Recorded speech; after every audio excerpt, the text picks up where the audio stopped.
Hello, everybody. This is the Big Kahuna, And Eliza Austin. and you're listening to the Outer Haven Report on The X-Files, Season 11.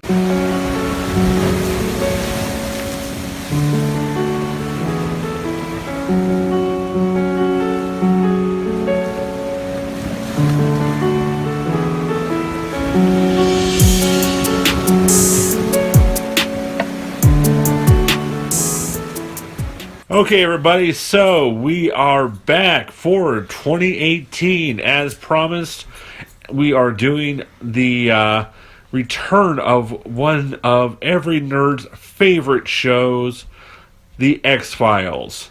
And last week, Season 11 officially started with the episode My Struggle Part 3, which went from the perspective of the smoking man who, there's so many things I can say on this just starting out, my lord. Ladies and gentlemen, if you have not seen this already, spoiler alert. Okay, so, we see this from the smoking man, who I know played by William B. Davis, from his perspective like we did for Mulder and Scully on the other parts. And, congratulations, everybody. Everything we saw leading to the ending of Season 10 has now been turned into a giant freaking... You know what? Premonition. I have a problem with this. I did not like how they implied that the smoking man is the William's dad. Well, they didn't imply it. They simply straight out said it. Well, I don't like it. Mulder and Scully are supposed... I don't like it. Now, to the show's credit... Then where were the monsters? Yeah, we've all seen the trailers. We were expecting to see creatures. We were expecting... Come on, why was Mulder not Sasquatching? Yeah, there were no creatures. Epic fail. You know, and yes, this is only the first episode coming back in. Yeah. But this was the first episode. It should have come in strong. You know, come on, guys. Just take all that. Okay, we did pretty much all the conspiracy in one episode on Season 10, which is only 6 episodes long to begin with. It was long.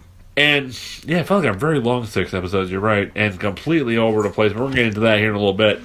But to take all that build up and all that amazement of Season 10's finale, and to go into Season 11 and basically say, oh yeah, this never happened, and oh, here we go. Oh, but then it did happen, and somehow a brain can do not GPS, but Morse code.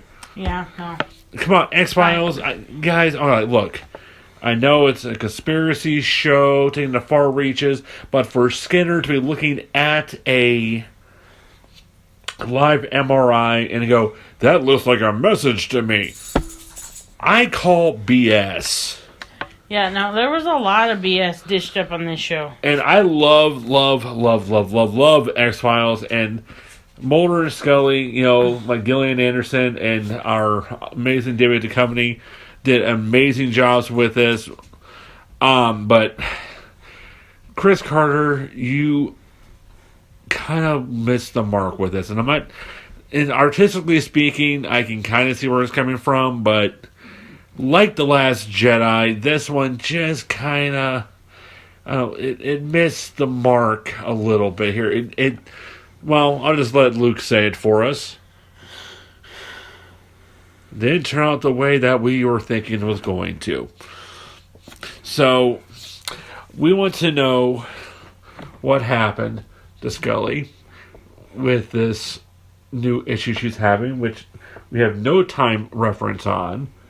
We don't know. Okay, so there's so much that happened between the last episode that aired in 2002 and then we had the 2 movies where they were out that, well, the first movie they were in FBI, the second movie, Mulder had basically ran off into his own cabin in the woods, came back to help, and like now we're coming back into this. We have no idea where in the timeline this is. There's just so many things that are driving us. And okay, I'm just going to flat out say, why the hell is the smoking man not a cinder? The final episode of The X-Files on television, that man got lit up like the 4th of July with an attack chopper. I don't know. We see him recovering from said attack with Agent Reyes visiting him in the hospital. Half the man's face is blown off. Mm-hmm. Perfectly okay with that. Thought it was actually amazingly well done, and it made it believable about him coming back into the show. It also gave him a reason to be completely batshit insane. But now we're going into season 11, and it looks like he found a fountain of youth or something, and was going to regenerate. Maybe he's a freaking Time Lord. He can regenerate his face now. I apologize, ladies and gentlemen, but that was just messed up. Honey, I'm kind of wondering if maybe you should, like, you know how we watch something, we do these, but then maybe you need to absorb it a little bit and think on it. Like, give a little bit of... I have questions. They need answers. Well, I think you need to think about it, because I think some of those were answered. And I think there are some new ones. I think you need to breathe, back up a little bit. They don't answer the question. Even if they did a full reversal on a timeline, how far back did they go? We're not told how far back it goes. But there must be a reason. There's no time referencing. There must be a reason. Then they need to bring this up in episode 2 well, very maybe quickly. they will. I think we need to give it a chance. Watch another couple episodes before we decide to totally, like, you know, get our pitchforks out and our lighted posts and march. We're not going to storm the castle today. We're just going to finish this up here. Talk a little bit about it. We enjoyed it. We did a recap of the last season. Yep. And we watched this new episode. We did watch the entire season 10. The entire season. Which felt in a lot. one afternoon. Take that all in, people. Well, you gotta admit, though, the episode of the were-lizard was incredibly well done. And that episode, you know, I think if anything showed X-Files for what it was, that episode did it. I mean, come on, a lizard dude gets bit by a human. It turns into a human. Yep. My God, it's like my dream fantasy. Like, if Chuck Norris bit a zombie, that zombie turns into Chuck Norris. It's freaking awesome. Alright, so this was not bad. It had its elements, but the whole idea of Scully and Mulder having a love child out there was a great one. Yes, and absolutely. to have that all dashed, and I think that there's going to be more come out of this. I think there's going to be some developments. I think we're going to find out stuff. They wouldn't just...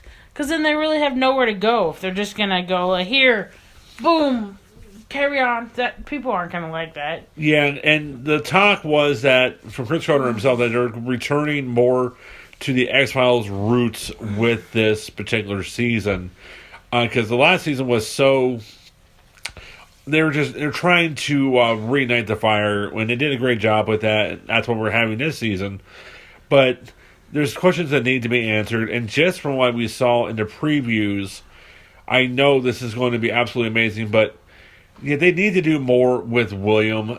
You know, Scully and Mulder were like the original nerd couple. When they got together, I think every single guy out there who'd ever... done a pocket protector or read a comic book thought, oh my God, if Mulder can do it, we can too. There's a chance. And that's how I found Eliza. Wow, the crickets are deafening in here. Well, I don't think David Duchovny's hard to look at. So I don't really think that... Oh, you have a thing for spooky Mulder, huh? Maybe a younger... I don't think that there was any kind of, like... He's not as nerdy as the nerds want to make him out to be. Yeah, well, he He's is an our FBI God. agent. We worship him. The truth is out there. He wants to believe. Oh, no. What's my God? Wow. Even your eyes are popping out for David Duchovny. Yeah, my contact popped out. How about that? That's scary. It's a conspiracy, I tell you. Something. All right, ladies and gentlemen. So that is our reactionary video on this. We're going to try to probably do this more in the future. Just because, well, it's always best to watch something and just do a recording directly after to get our real thoughts on it. Because absolutely did not have any time to absorb this. I, for one, will probably go back and watch it separately because I kind of got burned out on the recap that went on way too long. Well, and I lost full focus by this episode. I admit that. But I'm also a little under the weather. So that is probably part to do with that. So I'm sorry this is not my full attention today. But well, we're going to come back and do more on this because the X-Files is the whole reason why we have shows like Haven that, Outer Haven was partially named after. Also shows like Fringe and so many like Person of Interest. The whole list can go on forever. Those came about because of how popular this show was on Fox and how it really set a precedent that every other show has been based off of. And, one of these days I want to actually get the poster even too. I used to have one. But ladies and gentlemen, thank you for coming in here and listening to us today. And we will be doing more. And also be sure to check out our YouTube channel for other shows that we'll be doing, including the brand new Outer Haven News, which will be coming out every Wednesday, dealing more with the current news of the day in both local and media. And thank you, everybody. Check us out online at Facebook, facebook.com/OurOuterHaven, OurHaven.com, where you have a voice. See ya. Bye-bye. Have a good day. I saw you doing that hand thing. That wasn't very nice. Sorry. Sometimes you're a little long on wind. And the dog's looking at my hand now, too. Okay, Ew. We're closing this up. Okay, bye-bye, folks. That was creepy. Stay warm. Ugh.